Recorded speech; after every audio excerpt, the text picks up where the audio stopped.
Good morning. This is Tracy from Zombie Crafter, and I'm here today to give you a little video of information on tension squares and gauge swatches. Now, they are two different things. A tension square is to regulate your tension within a body of fabric you've ever knitted or crocheted, whereas a gauge swatch is usually done in the stitch pattern that is used in the project, so that the dimensions of it are the same as the designer's intention, which is not always the same as a tension square. Okay, most patterns will give you the gauge in the pattern, usually just underneath your ingredients. Like this one is telling you there's 13 DCs to 4 inches and 8 rows equals 4 inches. But that is using the yarn the designer has specified. And quite often, if you're like me, you can't either access the yarn or afford the yarn that they're using because it's not available where you are. So you're going to have to substitute. So your best bet is on the yarn ball itself, it will tell you the information to make a tension square.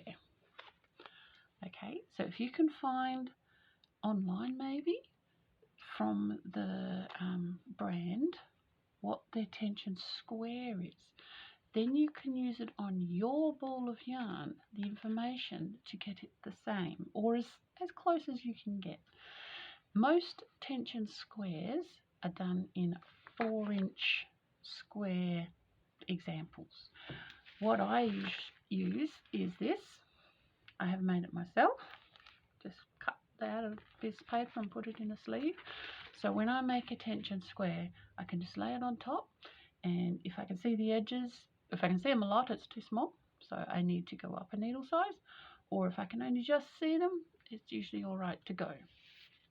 Most tension squares on the yarn balls are done in stockinette or stocking stitch.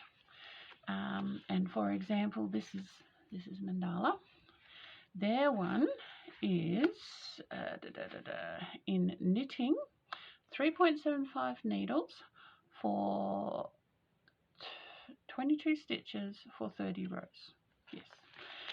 So that is what this one is. Right, and if you don't want to waste yarn, before you start your swatch, put a wool needle on the end and just move that up as you knit. That way you can do your swatch and spread it out, because you've got to take it off the needles to spread it out. Okay, the needles will stretch it and then it won't be inaccurate. So if you put it on the wool needle, when you're finished, you can pull it from the other end, wool needle comes out, you can use the yarn. You haven't wasted anything. So anyway, this is their suggestion, 22 stitches through 3.75 needles for 30 rows. Now this was the right width, but it was too tall. So then I defaulted to the size I normally use for knitting this ply of yarn, which to me is like a thin 8 ply. So I used 4mm needles. Same rows and amount of stitches. This one, when it's flattened out, was pretty close to the 4 inches, a little bit narrow, so I could go up to 4.25s, but I'm happy with that, so I would probably use the 4mm. For crochet, because if you look, crochet is represented there as well down the bottom. For mandala, it is a 5mm hook, which is this one here.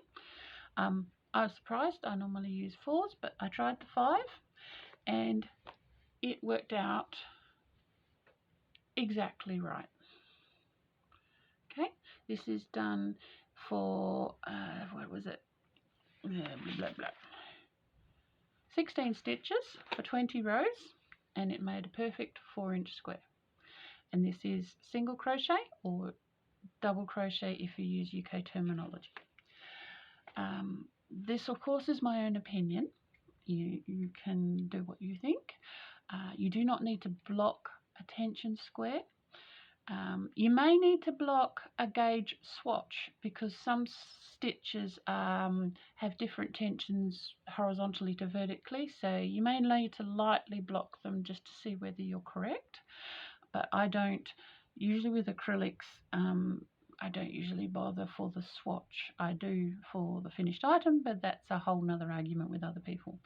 I hope this is helpful, and it's of course my own opinion, and if you liked it, please hit the like button and subscribe, and I will see you on the next one. Okay, bye.